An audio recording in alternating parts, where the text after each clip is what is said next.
Hi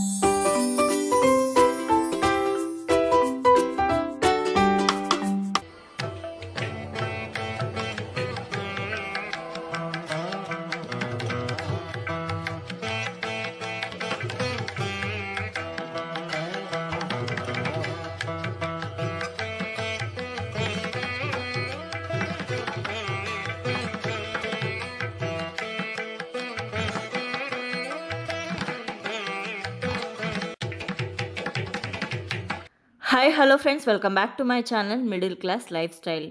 ಇವತ್ತು ನವರಾತ್ರಿಯ 3ನೇ ದಿವಸದ ಪೂಜೆ ನಮ್ಮ ಮನೆಯಲ್ಲಿ ಹೇಗಾಯಿತು ಅನ್ನೋದನ್ನು ನಿಮ್ಮ ಜೊತೆ ಶೇರ್ ಮಾಡ್ಕೊಳ್ತಾ ಇದ್ದೀನಿ. ಇದು ಹಿಂದಿನ ದಿವಸದ ರಾತ್ರಿ ನಾಳೆ ಉಟ್ಕೊಳ್ಳೋವಂಥ ಸೀರೆ ಹಾಗೆ ಹಾಕೊಳ್ಳೋವಂಥ ಒಡವೆನ ತೆಗೆದಿಡ್ತಾ ಇದ್ದೀನಿ. ನಾಳೆ 3ನೇ ದಿವಸ ಆಗಿರೋದ್ರಿಂದ ಗ್ರೇ ಕಲರ್ ಸೀರೆಯನ್ನು ಅಥವಾ ಬಟ್ಟೆಯನ್ನು ತೊಟ್ಟು ಪೂಜೆ ಮಾಡಬೇಕು.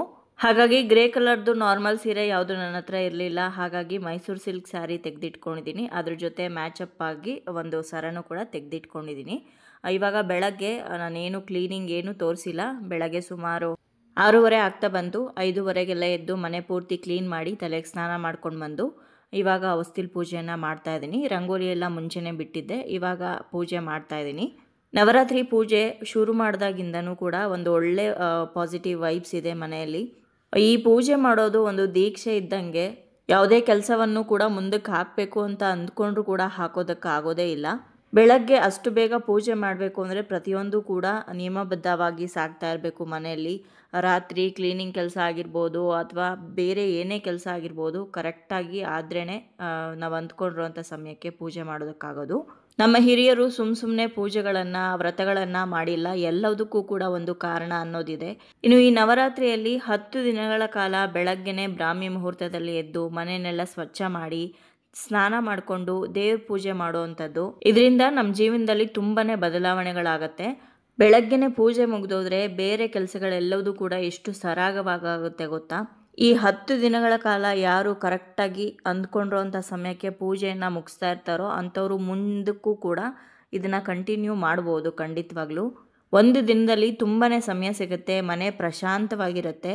ಅದೇನು ನಾವು ಲೇಟಾಗಿ ಎದ್ದು ನಿಧಾನವಾಗಿ ಕೆಲಸಗಳನ್ನು ಮಾಡಿಕೊಂಡು ಟೈಮ್ ವೇಸ್ಟ್ ಮಾಡ್ತಿದ್ವೋ ಅಷ್ಟು ಟೈಮು ನಮಗೆ ಸಿಗುತ್ತೆ. ಆ ಸಮಯವನ್ನು ಒಂದು ಒಳ್ಳೆಯ ಕೆಲಸಕ್ಕೆ ನಾವು ಹಾಕಿದಾಗ ಖಂಡಿತವಾಗ್ಲೂ ಆ ಕೆಲಸದಲ್ಲಿ ಯಶಸ್ಸು ಸಿಕ್ಕೇ ಸಿಗತ್ತೆ. ನಮ್ಮಲ್ಲಿರುವಂಥ ಎಷ್ಟೋ ಸೋಂಬೇರಿತನವನ್ನು ಹೋಗ್ಲಾಡ್ಸುತ್ತೆ ಈ ನವರಾತ್ರಿ ಪೂಜೆ ಅಂತ ಹೇಳಿದ್ರು ಕೂಡ ತಪ್ಪಾಗಲಾರ್ದು. ನನಗಂತೂ ನವರಾತ್ರಿ ಶುರುವಾಗಿ ಇನ್ನೂ 2-3 ದಿವಸ ಆಗಿದೆ. ಅಷ್ಟರಲ್ಲೇ ಒಂದು ಒಳ್ಳೆ ಪಾಸಿಟಿವ್ ಎನರ್ಜಿ ಕಾಣಿಸ್ತಾ ಇದೆ. ನಿಮ್ಮಲ್ಲಿ ಯಾರಿಗೆಲ್ಲ ಈ ಅನುಭವ ಆಗಿದೆ ಅನ್ನೋದನ್ನ ಖಂಡಿತವಾಗ್ಲೂ ಕಮೆಂಟಲ್ಲಿ ತಿಳಿಸಿ. ಇವತ್ತು ಬೆಳಗ್ಗೆನೆ ಕರೆಂಟು ಹೊರಟೋಗಿತ್ತು, ಹಾಗಾಗಿ ಇವತ್ತು ಸ್ವಲ್ಪ ಕತ್ಲೆನೇ ವಿಡಿಯೋ ಮಾಡಿದ್ದೀನಿ. ನೋಡಿ, ಅಖಂಡ ಜ್ಯೋತಿ ಬೆಳಗ್ತಾ ಇದೆ. ಇವಾಗ ಹಳೆ ಹೂಗಳನ್ನೆಲ್ಲ ತೆಗಿತಾ ಇದ್ದೀನಿ ನಾನು. ಹೂಗಳು ಎಷ್ಟೇ ಫ್ರೆಶ್ ಆಗಿದ್ರೂ ಅಷ್ಟೇ ಅವುಗಳನ್ನು ಮತ್ತೆ ಹಾಗೆ ಇಟ್ಬಿಟ್ಟು ಪೂಜೆ ಮಾಡೋದಕ್ಕಾಗಲ್ಲ. ಅದು ನೈರ್ಮಲ್ಯದ ಹೂವು ಆಗಿರುತ್ತೆ. ಹಾಗಾಗಿ ಅದನ್ನು ಯಾವುದಾದ್ರೂ ಒಂದು ಗಿಡ ಅಥವಾ ಮರದ ಕೆಳಗಡೆ ಹಾಕಬೇಕು. ತೋರಿಸ್ತೀನಿ. ನೆನ್ನೆ ಕಳಸಕ್ಕಿಟ್ಟಿರೋ ಅಂಥ ಹೂವು ಎಷ್ಟು ಫ್ರೆಶ್ ಆಗಿದೆ ಅಂತ. ತೆಗಿಯೋದಕ್ಕೆ ಮನಸ್ಸಿರಲಿಲ್ಲ, ಬಟ್ ಆದರೂ ಕೂಡ ಹಾಗೆ ಇಟ್ಟು ಪೂಜೆ ಮಾಡೋ ಹಾಗಿಲ್ಲ. ಅದಕ್ಕೋಸ್ಕರ ಅದನ್ನು ಬದಲಾಯಿಸಿ ನೋಡಿ, ಈ ಕಳಸದ ಮೇಲಿರೋವಂಥ ಹೂವು ಎಷ್ಟು ಫ್ರೆಶ್ ಆಗಿದೆ. ಇವತ್ತೇ ಹಾಕಿದ್ದೀವೇನೋ ಅನ್ನೋ ಹಾಗಿದೆ. ಇದನ್ನು ಬಿಸಾಕೋದಕ್ಕೂ ಮನಸ್ಸು ಬರೋದಿಲ್ಲ, ಹಾಗಾಗಿ ನಾನು ಬಾಗಿಲಿಗೆ ಹಾಕಿದೆ. ಮತ್ತು ತಾಂಬೂಲಕ್ಕಿಟ್ಟಿರೋವಂಥ ಹಣ್ಣನ್ನು ಅಷ್ಟೇ ಪ್ರತಿದಿನ ಚೇಂಜ್ ಮಾಡಬೇಕು. ಕೇಳಿದ್ರಿ ಒಂದಿಬ್ಬರು ಮೂವರು, ಮೊದಲನೇ ದಿನ ಇಟ್ಟಿರೋದನ್ನು ಹಾಗೆ ಇಡಬೇಕಂತ. ಇಲ್ಲ, ಪ್ರತಿದಿನ ಕೂಡ ಹಣ್ಣನ್ನು ಚೇಂಜ್ ಮಾಡಬೇಕಾಗತ್ತೆ. ಪ್ರತಿದಿನ ಹಣ್ಣನ್ನು ಇಡೋದಕ್ಕಾಗದೇ ಇದ್ದರೆ ಡ್ರೈ ಫ್ರೂಟ್ಸ್ ಇಡ್ಬೋದು, ಅಥವಾ ಡೈಮಂಡ್ ಕಲ್ಸಕ್ಕರೆ ಸಿಗುತ್ತಲ್ಲ ಅದನ್ನು ಕೂಡ ನೀವು ನೈವೇದ್ಯ ಮಾಡ್ಬೋದು. ಇಲ್ಲಿ ಅಖಂಡ ದೀಪಕ್ಕೆ ಅರ್ಧ ಎಣ್ಣೆ ಖಾಲಿ ಆಗಿದೆ. ರಾತ್ರಿ ಮಲಗುವಾಗ ಹಾಕಿದ್ದು, ಮತ್ತೆ ಇವಾಗ ಪೂರ್ತಿಯಾಗಿ ಎಣ್ಣೆ ಹಾಕಿದ್ದೀನಿ. ಹಾಗೆ ಇಲ್ಲಿ ಪಟ್ಟದ ಬೊಂಬೆ ಹಾಗೆ ಚಿಕ್ಕ ಕಳಸ ಇಟ್ಟಿದ್ದೀನಲ್ಲ, ಅದ್ರ ಮುಂದೆ 2 ದೀಪಗಳನ್ನ ಇಟ್ಕೊಂಡಿದ್ದೀನಿ. ಅದಕ್ಕೂ ಕೂಡ ನಾನು ಎಣ್ಣೆಯನ್ನು ಹಾಕೋತಾ ಇದ್ದೀನಿ. ಸರಿಯಾಗಿ ಕಾಣಿಸಲ್ಲ ಅಂದ್ಬಿಟ್ಟು ಮೊಬೈಲ್ದು ಟಾರ್ಚ್ ಆನ್ ಮಾಡಿಕೊಂಡು ವಿಡಿಯೋ ಮಾಡ್ತಾ ಇದ್ದೀನಿ. ಅವತ್ತಿನ ದಿವಸದ್ದು ಅವತ್ತೇ ವಿಡಿಯೋ ಮಾಡಿ ಅಪ್ಲೋಡ್ ಮಾಡೋದು ಅಷ್ಟು ಸುಲಭದ ಮಾತಲ್ಲ. ಆದರೂ ಕೂಡ ನಿಮ್ಮೆಲ್ಲರಿಗೂ ಯೂಸ್ ಆಗಲಿ, ಯಾರಾದರೂ ಬೆಳಗ್ಗೆ ಪೂಜೆ ಮಾಡೋದಕ್ಕಾಗಿರಲಿಲ್ಲ ಅಂತಂದರೆ ಸಂಜೆನಾದರೂ ಮಾಡಿಕೊಳ್ಳಿ ಅನ್ನೋ ಕಾರಣಕ್ಕೋಸ್ಕರ ವಿಡಿಯೋನ ಅಪ್ಲೋಡ್ ಮಾಡ್ತಾ ಇದ್ದೀನಿ. ಇನ್ನು ಇವತ್ತು ನವರಾತ್ರಿಯ 3ನೇ ದಿವಸ ಚಂದ್ರಘಂಟಾ ದೇವಿಯನ್ನು ಪೂಜೆ ಮಾಡಬೇಕು. ಚಂದ್ರಘಂಟಾ ದೇವಿಗೆ ಕಮಲದ ಹೂವನ್ನು ಇಟ್ಟು ಪೂಜೆ ಮಾಡಬೇಕು. ಕಮಲದ ಹೂವು ಸಿಗಲಿಲ್ಲ ನನಗೆ. ನಮ್ಮ ಗಿಡದಲ್ಲೇ ತಾವರೆ ಹೂ ಬಿಟ್ಟಿತ್ತು. ಆ ತಾವರೆ ಹೂವನ್ನೇ ತೊಗೊಂಡು ಬಂದಿದ್ದೀನಿ. 2 ತಾವರೆ ಹೂ ಬಿಟ್ಟಿತ್ತು. ಹಾಗೆ ಒಂದು 3-4 ದಾಸವಾಳ ಬಿಟ್ಟಿದೆ. ಜೊತೆಗೆ ಬಿಡಿ ಹೂಗಳು ಕೂಡ ಸುಮಾರು ಸಿಕ್ಕಿದೆ. ಈ ದಾಸವಾಳ ತುಂಬ ಸ್ವಲ್ಪ ಡಿಫ್ರೆಂಟ್ ಆಗಿದೆ. ಆ ದಾಸವಾಳನ ನನ್ನ ಕೃಷ್ಣನಿಗೆ ಮುಡಿಸಿದ್ದೀನಿ. ಇನ್ನು ಇವತ್ತು ನೈವೇದ್ಯಕ್ಕೆ ಹಾಲಿಡಬೇಕು. ಚಂದ್ರಘಂಟಾ ದೇವಿಗೆ ಹಾಲು ನೈವೇದ್ಯವನ್ನು ಮಾಡಬೇಕು. ಹಾಲು ನೈವೇದ್ಯ ಮಾಡುವಾಗ ಆದಷ್ಟು ನಾವು ಹಸಿ ಹಾಲನ್ನೇ ಇಡಬೇಕಾಗತ್ತೆ ದೇವರಿಗೆ, ಕಾಯಿಸಿ ಎಲ್ಲ ಇಡಬಾರ್ದು. ಹಸಿ ಹಾಲಿಗೆ ಸ್ವಲ್ಪ ಸಕ್ಕರೆ ಹಾಕಿದ್ದೀನಿ, ಜೊತೆಗೆ ಒಂದು ಸ್ವಲ್ಪ ಏಲಕ್ಕಿ ಪುಡಿ ಹಾಕಿ ಚೆನ್ನಾಗಿ ಮಿಕ್ಸ್ ಮಾಡಿ ಅದನ್ನೇ ಇವತ್ತು ನೈವೇದ್ಯಕ್ಕೆ ಇಡ್ತಾ ಇದ್ದೀನಿ. ಹಾಲು ಪಾಯಸ ಮಾಡ್ಬೋದಾಯಿತು, ನೆನ್ನೆನೂ ಅದೇ ಮಾಡಿದ್ದೆ ನಾನು, ಶಾವಿಗೆ ಪಾಯಸ ಹಾಲು ಹಾಕ್ಬಿಟ್ಟು ಸಕ್ಕರೆ ಹಾಕಿ. ಹಾಗಾಗಿ ಇವತ್ತು ಕೇವಲ ಹಾಲನ್ನು ಇಟ್ಟಿದ್ದೀನಿ, ಜೊತೆಗೆ ಹಣ್ಣುಗಳನ್ನು ಕೂಡ ಇಡ್ತಾ ಇದ್ದೀನಿ. ಸೇಬು, ಮರಸೇಬು ಹಾಗೆ ಪಚ್ಚಬಾಳೆಹಣ್ಣು ಇಷ್ಟನ್ನು ಕೂಡ ನೈವೇದ್ಯಕ್ಕೆ ಇಟ್ಕೊಂಡಿದ್ದೀನಿ ಇವತ್ತು. ಬನ್ನಿ ದೇವ್ರ ಮನೆಗೆ ಹೋಗಿ ಪೂಜೆ ಶುರು ಮಾಡೋಣ. ವಿಡಿಯೋ ಮಾಡಿಕೊಂಡು ಪೂಜೆ ಮಾಡೋದಕ್ಕೂ ಹಾಗೆ ಪೂಜೆ ಮಾಡೋದಕ್ಕೂ ತುಂಬಾ ವ್ಯತ್ಯಾಸ ಇದೆ. ನಾನು ಯಾವಾಗಲೂ ಹೇಳೋ ಹಾಗೆ ನಾವು ಬರೀ ಪೂಜೆ ಮಾಡ್ತೀವಿ ಅಂತಂದರೆ ಒಂದು 15 ನಿಮಿಷದಲ್ಲಿ ಮುಗಿದೋಗುವಂಥ ಪೂಜೆ ವಿಡಿಯೋ ಮಾಡ್ಕೊಂಡು ಮಾಡೋದಕ್ಕೆ 2-3 ಗಂಟೆ ಹಿಡಿಸುತ್ತೆ. ಜೊತೆಗೆ ಅದನ್ನು ಎಡಿಟ್ ಮಾಡಬೇಕು, ಅಪ್ಲೋಡ್ ಮಾಡಬೇಕು. ಇಷ್ಟೆಲ್ಲ ಕಷ್ಟಪಟ್ಟು ಮಾಡಿರೋವಂಥ ವಿಡಿಯೋಗೆ ಒಂದು ಸಾರ್ಥಕತೆ ಸಿಗಬೇಕು ಅಂತಂದರೆ ನೀವೆಲ್ಲ ಜಾಸ್ತಿ ವಿಡಿಯೋ ನೋಡಬೇಕು. ವಿಡಿಯೋ ನೋಡಿದ್ಮೇಲೆ ನಿಮ್ಮ ಫ್ಯಾಮಿಲಿ ಆ್ಯಂಡ್ ಫ್ರೆಂಡ್ಸ್ಗೆ ವಿಡಿಯೋನ ಖಂಡಿತವಾಗ್ಲೂ ಶೇರ್ ಮಾಡಬೇಕು. ಈ ವಿಡಿಯೋಗಳಿಂದ ನಿಮಗೆ ಸ್ವಲ್ಪನಾದರೂ ಉಪಯೋಗ ಆಗ್ತಾಯಿದೆ ಅಂತ ನಿಮ್ಗೆ ಅನಿಸಿದ್ರೆ ಖಂಡಿತವಾಗ್ಲೂ ಶೇರ್ ಮಾಡಿ, ಅದರಿಂದ ನನಗೆ ತುಂಬಾ ಉಪಯೋಗ ಆಗುತ್ತೆ. ಹಾಗೆ ಇದೇ ರೀತಿ ಇನ್ನೂ ಹೆಚ್ಚು ವಿಡಿಯೋ ಮಾಡೋದಕ್ಕೂ ಕೂಡ ನನಗೆ ಪ್ರೋತ್ಸಾಹ ಸಿಗುತ್ತೆ. ಇವತ್ತು ಕಮಲದ ಹೂವು ಇಡಬೇಕಾಗಿತ್ತಲ್ವ, ಹಾಗಾಗಿ ತಾವರೆ ಹೂವು ಇಟ್ಟೆ. ಜೊತೆಗೆ ಕಮಲದ ಬಣ್ಣದ ಕಣಗ್ಲೆ ಹೂವನ್ನು ಕಳಸಕ್ಕೆ ಹಾಗೆ ದುರ್ಗಾ ಫೋಟೋಗೆ ಹಾಕಿದ್ದೀನಿ.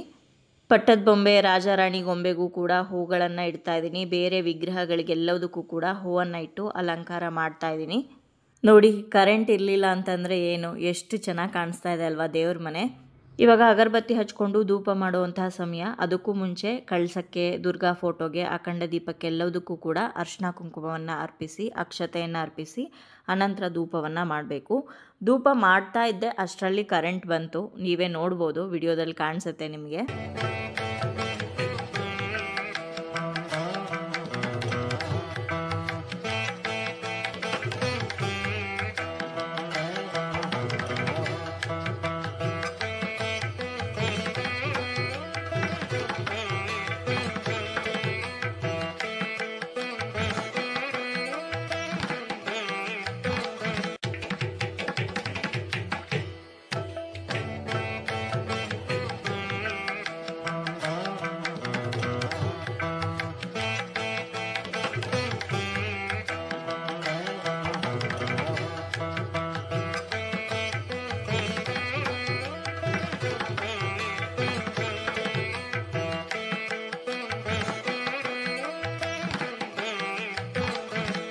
ಧೂಪ ಮಾಡಿದ ಮೇಲೆ ನೈವೇದ್ಯಕ್ಕೆ ಇಟ್ಟಿರುವಂಥದ್ದನ್ನೆಲ್ಲ ದೇವರಿಗೆ ನಿವೇದನೆ ಮಾಡಿ ಆನಂತರ ಮಹಾಮಂಗಳಾರತಿ ಮಾಡಬೇಕು ಕರ್ಪೂರವನ್ನು ಹಚ್ಕೊಂಡು.